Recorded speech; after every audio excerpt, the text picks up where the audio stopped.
दाखल केला होता.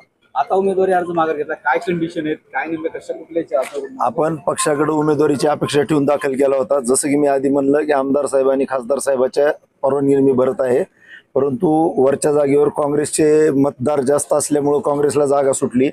यानंतर देखील मी वैयक्तिकरित्या माझ्या मनस्थितीत होतो की आपण लढावं, कारण महाविकास आघाडीपेक्षा मी महायुतीचे मतं बीड जिल्ह्यात आणि धाराशिव जिल्ह्यात जास्त घेत होतो.